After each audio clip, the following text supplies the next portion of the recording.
അപ്പോൾ guys welcome to Palliyal view.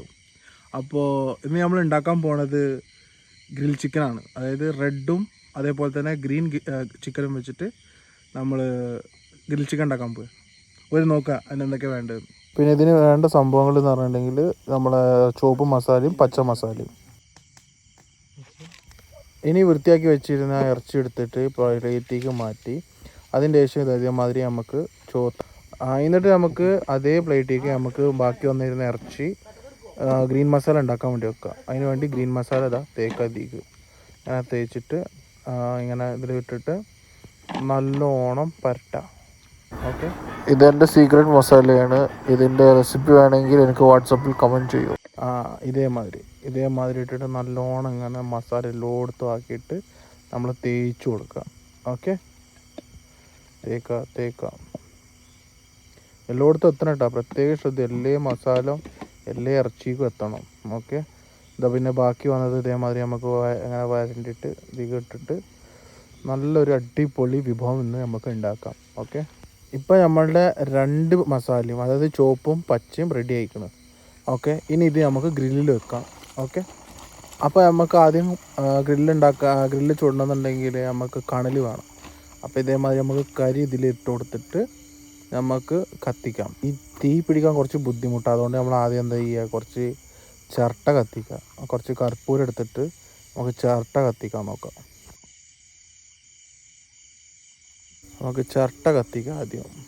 ചിരട്ട കത്തിച്ചിട്ട് എന്നിട്ട് ഈ ചിരട്ടയുടെ ഈ രണ്ട് ചിരട്ട നമുക്ക് ഇതിൻ്റെ മേലെ വെക്കുക. കരി തീക്ക് ഇട്ട് കൊടുക്കുക. എന്തുകൊണ്ട് വെച്ചാൽ എല്ലായിടത്തും നമുക്ക് ഇത് തീ കണലാവണം. കണലാവാൻ ഇതിങ്ങനെ ചിരട്ട കത്തിച്ച് നമുക്കൊന്ന് ആളി കത്തിച്ച് നോക്കാം. ഇത് നോക്കട്ടെ, ഇത് ഫുള്ളൊന്ന് എല്ലായിടത്തൊക്കെ തീ പകരണല്ലോ. നാളി കത്തിക്കട്ടെ. ഇപ്പം തീ എല്ലായിടത്തേക്കും കോൺസ്റ്റൻ്റായിട്ട് തീ ഉണ്ട്. എല്ലായിടത്തും ഇപ്പോൾ നല്ല ചൂടുണ്ട്, നിൽക്കാൻ വയ്യ ഇവിടെ. ഇനി നമുക്ക് ഇനി നമുക്ക് ആയ മസാല, ഈ ചോത്ത മസാല ഗ്രില്ലിലേക്ക് നമുക്ക് വെക്കാം. ഓരോ ചിക്കൻ പീസായിട്ട് ഇതിലേക്ക് ഇങ്ങനെ വെച്ച് നമുക്ക് ഓരോന്നും ഇങ്ങനെ അവിടെയും ഇവിടെയൊക്കെ ആയിട്ട് വെച്ച്, കാരണം കണ്ണിലെ ഭാഗത്തൊക്കെ എത്തുന്ന സൈസിൽ നമ്മൾ ഇറച്ചിനെ വെക്കണം.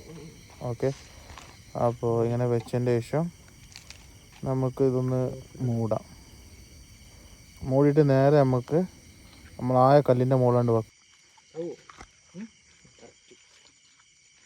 ഇനി നമുക്ക് അതിക്ക് ബട്ടർ അടിച്ചു കൊടുക്കുക. ഇതേ ചിക്കനിക്ക് നമുക്ക് അതേമാതിരി എല്ലാ സ്ഥലത്തേക്കും ബട്ടർ അടിക്കുക. ബട്ടർ അടിച്ചാൽ തന്നെ ഇതിനൊരു ഫ്ലേവറാണ്, നല്ല മണവും നല്ല ഫ്ലേവറുമാണ് ഇതിൻ്റെ. ഇപ്പം എല്ലാ ഭാഗത്തേക്കും നമ്മൾക്ക്. അപ്പോൾ പിന്നെ ഇത് ആവണ വരെ നമുക്കൊന്ന് വെറുതെ ഇരിക്കാം. അതൊന്ന് ആയി കിട്ടണം. ഏകദേശം 1/4 മണിക്കൂറായി ഒന്ന് വേവാൻ. അപ്പുറത്തും ഇപ്പുറത്ത് നമ്മളിങ്ങനെ ബട്ടർ അടിച്ച് കൊടുക്കുന്നുണ്ട്. നോക്കാം. നമുക്ക് ആയ ഓരോരോ ചിക്കനായിട്ട് നമുക്ക് എടുക്കാം. ഓക്കെ, നല്ല വെന്തിക്കണം, അങ്ങോട്ടും ഇങ്ങോട്ടും നല്ല വെന്തിക്കണം. അപ്പോൾ ഇത് നമുക്ക് നോക്കാം. ഇനി നമ്മൾ പച്ച മസാല അത് നമുക്ക് വെച്ചിട്ട് ഓരോന്നായിട്ട് ഈ ചൂടുള്ള ഭാഗത്തേക്ക് ഇങ്ങനെ വെക്കാം. നല്ല പണിയാണ്, എന്നാലും നമുക്കിങ്ങനെ ചെയ്യാം. ഞങ്ങളിപ്പോൾ ഇത് ഉണ്ടാക്കുന്നത് ഞങ്ങളുടെ അമ്മയുടെ വീട്ടിലാണ്. അതിമനോഹരമായ സ്ഥലമാണ്, മനോഹരമായതും രമണീയമായ സ്ഥലമാണ്. നല്ല നല്ല തോടും വീടും എല്ലാം ഉണ്ട്. എല്ലതും നമ്മൾ ഓരോന്നായിട്ട് നമ്മളുടെ അമ്മമ്മ ഓരോന്നായിട്ട് ഇവിടുന്ന് കാച്ചണുണ്ട്. ഓരോന്ന് ആവണതിനനുസരിച്ചിട്ട് ഓരോന്നായിട്ട് ഇങ്ങനെ തിന്നണുണ്ട് ഇവിടെ.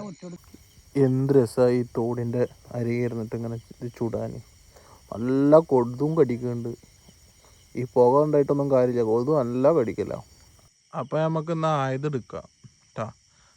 ഷാനോട് അടിപൊളി ലൈമും അതേമാതിരി തന്നെ മയോണൈസും അടിക്കുന്നുണ്ട്. അപ്പോൾ ഇത് ഞങ്ങൾ എടുത്തിട്ട് കഴിക്കണ നേരത്തെ ഇനി കാണാം. Okay, bye. അങ്ങനെ ഇതാ നമ്മളുടെ റെഡും ഗ്രീനും ചിക്കനും റെഡി ആയിക്കണം. ഇപ്പോൾ ഇത് ഷാനുവിൻ്റെ അടിപൊളി ഒരു മിനിറ്റും ഇതുണ്ട്. നമ്മൾ കഴിക്കാൻ പോവാം. കഴിക്കണ വീഡിയോ ഇനി കാണിച്ചു തരാം കേട്ടോ.